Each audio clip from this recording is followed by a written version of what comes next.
안녕하세요. 일신사입니다. 저희 채널에는 신박한 사연들이 많이 있으니 많은 분들의 구독 부탁드립니다.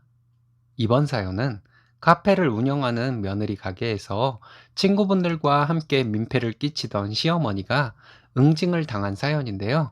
정말 사이다네요. 함께 보시겠습니다. 안녕하세요. 저는 30대 중반 늦은 나이에 결혼한 자영업하는 여자입니다. 시어머니와 그 친구분들 욕 좀 해도 될까요? 이분들 뒷담화도 할 겸 시아버지 자랑도 할 겸 글을 씁니다.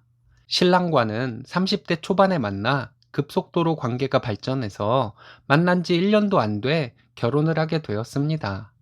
자상하고 진중한 신랑의 모습도 좋았지만 신랑보다 더 자상하고 신랑보다 더 진중한데 가끔은 귀여운 유머까지 구사하시는 시아버지에게 반해서 결혼을 결심하게 되었습니다. 저희 아버님은 농담을 엄청 잘하시는데 사람을 들었다 놨다 하십니다. 시댁에 가면 아버님 덕에 기분 좋아져서 돌아올 정도예요. 신랑도 아버님 스타일의 농담을 가끔 하는데 어설픈 흉내일 뿐 신랑은 연륜도 부족하고 클래스도 아버님께 한참 못 미칩니다. 저는 20대 후반에 다니던 회사를 퇴사하고 틈틈이 연구하고 계획하던 카페를 오픈했습니다. 부모님 찬스로 오픈한 카페였지만 부모님께 받았던 돈은 대출이라 생각하고 열심히 일해서 4년 만에 모두 갚았습니다. 그리고 지금까지 부모님께 못 드린 대출이자를 드린다 생각하고 한 달에 20만 원씩 드리고 있어요. 제가 운영하는 카페는 일반 프랜차이즈 카페보다 케이크, 샌드위치, 와플 등의 종류가 조금 더 많습니다. 커피를 마시기 위해 오는 손님들도 있지만 식사 후에 디저트를 드시기 위해 오시는 손님들이 더 많습니다. 일종의 디저트 카페라고 보시면 돼요. 코로나로 매출이 좀 줄긴 했지만 그런대로 운영해 나갈 정도는 됩니다. 코로나 때문에 힘들어져서 직장 다니는 신랑과 버는 돈이 비슷해진 정도예요. 안 그래도 코로나 때문에 심적으로 힘든데 얼마 전에 시어머니께서 일으킨 문제로 많이 괴로웠습니다. 저희 시어머니는 사교성이 좋으시고 문화센터에서 진행하는 여러 가지 강좌를 들으시러 다니십니다. 그만큼 친구도 많은 편이시고 바쁘세요. 신랑과 결혼하고 몇 년간은 시부모님 두 분이서 어쩌다 한번 제 가게에 오셨습니다. 카페에 있으면 예쁠 것 같은 인테리어 소품 같은 것을 사다 주시고 커피 한 잔 마시고 가시는 정도였어요. 그런데 몇 달 전에 제가 카페에서 자리를 비웠을 때 시어머니가 친구들이랑 커피 마시러 오셨다고 전화를 하셨습니다. 좋은 마음으로 저는 알바생에게 전화를 해서 내가 마음껏 드시라고 했다고 말씀드리고 돈 받지 말라고 했어요. 몇 번 그렇게 친구들과 오셔서 이것저것 드시고 가시더니 시어머니는 언젠가부터 저에게 연락도 없이 제 카페에 친구분들과 오셔서 나 여기 카페 사장 시어머니야 라고 하시고는 공짜로 이것저것 막 드시고 가셨습니다. 제가 있을 때도 그러셨고 제가 카페에 자리를 비웠을 때도 마찬가지였어요. 시어머니 친구분들은 또 얼마나 목소리가 크신지 다른 손님들 인상 찌푸리게 만들 정도로 대화를 나누셨습니다. 호의가 계속되면 권리인 줄 아는 것처럼 공짜로 드시고 싶으신 것들을 드시고 당당하게 나가시는 것도 그렇지만 시끄럽게 하셔서 다른 손님들이 다시는 우리 가게 안 오겠다 생각하면 어쩌나 하는 걱정이 앞섰어요. 시어머니는 친구분들과 모이시는 날이 꽤 많으신데 디저트를 꼭 저희 가게에 와서 인심 쓰시고 가시는 것이 3달 넘게 지속되었습니다. 그런데 시어머니는 친구분들에게 당신 친구라고 하면 커피 공짜로 준다고 만나는 분들마다 말씀하셔서 친구분들이 오며 가며 가게에 들러서 커피 달라고 하시더군요. 커피를 준비하는 동안 빵이나 케이크 등도 집어 오시고요. 그리고는 당연하다는 듯이 들고 인사도 없이 나가버렸습니다. 또 언젠가는 시어머니 친구라는 분이 본인 친구들을 데리고 오셔서 시어머니 친구라 하시고는 드실 것을 다 드시고는 계산도 안 하고 그냥 가셨어요. 시어머니 친구분들 중에서 어떤 분은 가게 주방에 들어와서 먹고 싶은 것을 손으로 집어가시는 분도 있었습니다.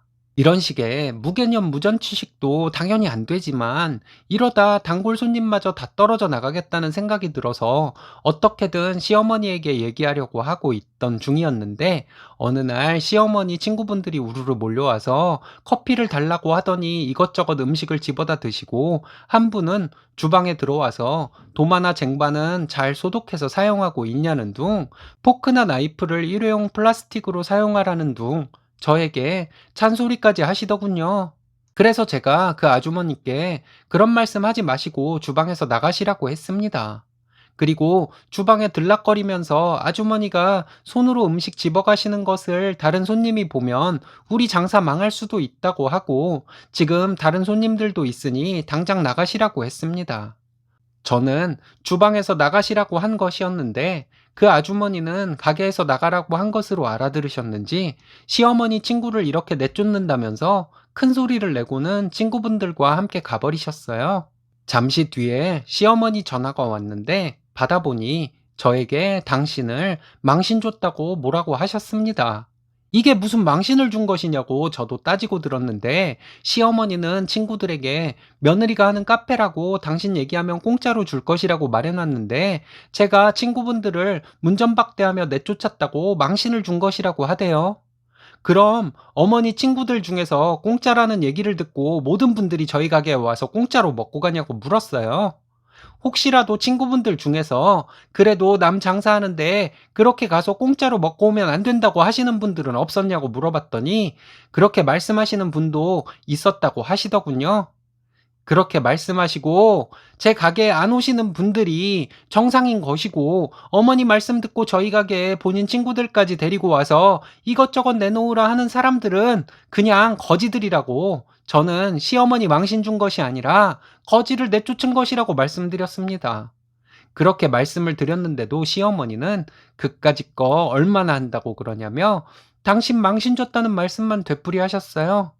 거지가 들어와서 공짜로 먹고 가면서 시어머니 잔소리 같은 소리까지 하는데 그럼 내가 참고만 있어야 하는 것이냐고 말씀드리고 오늘 저녁에 신랑 퇴근하면 시댁으로 갈 테니 다 같이 한번 얘기해보자고 했는데 시어머니는 뭘 그렇게까지 하냐고 하시더니 시어머니가 뭐라고 하면 그냥 죄송합니다 하면 될 것을 왜 이를 키우려고 하냐고 하셨습니다.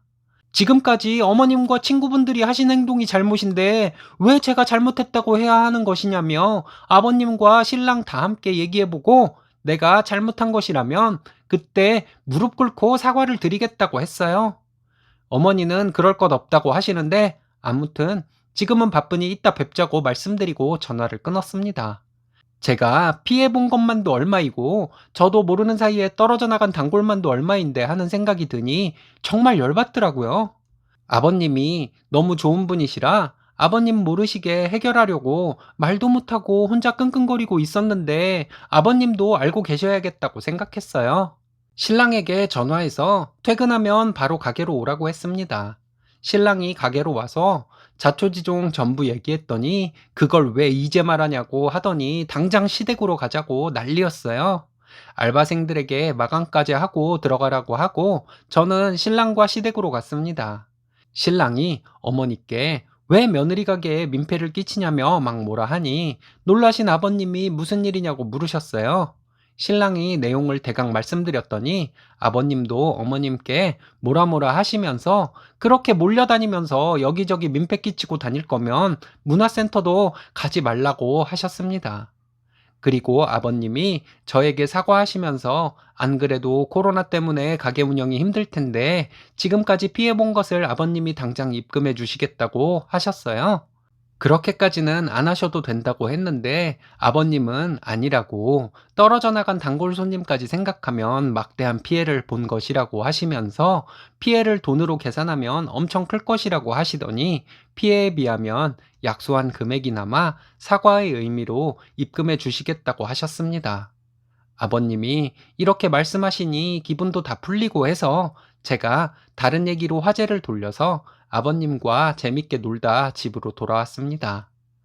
다음 날 입금 문자가 왔는데 아버님께서 500만 원을 입금해 주셨더라고요. 아버님께 전화해서 무슨 돈을 이렇게 많이 주시냐고 부담스럽다고 했더니 고생하는 우리 딸 깎아 사 먹으라고 주신 돈이니 그냥 받으라고 하셨습니다. 그래도 너무 큰 돈을 주셔서 죄송해서 그렇다고 했더니 자꾸 그러면 500만 원 더 입금시킨다. 내가 1000만 원 넣으려다가 우리 딸 너 봐준 거야. 까불면 500만 원 더 넣을 거야. 어쩔래? 그냥 받을래? 까불다 500 더 받고 더 미안할래? 하여튼 우리 아버님 귀여운 억지는 정말이지. 그래서 아버님께 잘못했다고 말씀드리고 그냥 500만 받고 신나게 깎아 사 먹겠다고 말씀드렸어요. 2주 정도 지났는데 지금까지 시어머니와 친구분들 아무도 안 오셨어요. 친구분들 중 한 분이라도 오셔서 민폐 끼쳐서 미안했다 하시길 바라는 것은 제가 너무 큰 것을 바라는 것이겠죠. 아버님 덕분에 어머님께 화가 났던 것은 완전 다 풀렸습니다. 앞으로 어머님 때문에 괴로운 일 생기면 아버님께 고자질하면 시원하게 해결될 것이라는 생각 때문인 것 같아요. 아버님께 받은 돈 어떤 방식으로 갚아야 할지 모르겠습니다. 일단 다음 주에 날씨가 영하로 떨어진다 해서 아버님 패딩 하나 사놨는데 또 뭘 해드려야 할지 모르겠습니다. 글을 어떻게 마무리 지어야 할지 모르겠네요. 글 쓰는 중간에 화가 났다가 기분 좋았다가 하느라 글이 정말 뒤죽박죽일 거예요. 끝까지 읽어주셔서 감사합니다. 시아버님이 정말 현명한 장난꾸러기 같은 분이시네요. 함께 있으면 기분 좋아지는 사람, 그게 바로 저예요. 저의 미래를 보는 것 같습니다. 오늘의 사연은 여기까지입니다. 재밌으셨다면 좋아요, 구독 부탁드려요. 일신사는 여러분들의 사연으로 제작됩니다. 많은 사연 제보 바랍니다. 여러분들의 사연은 아래 메일 주소로 부탁드려요.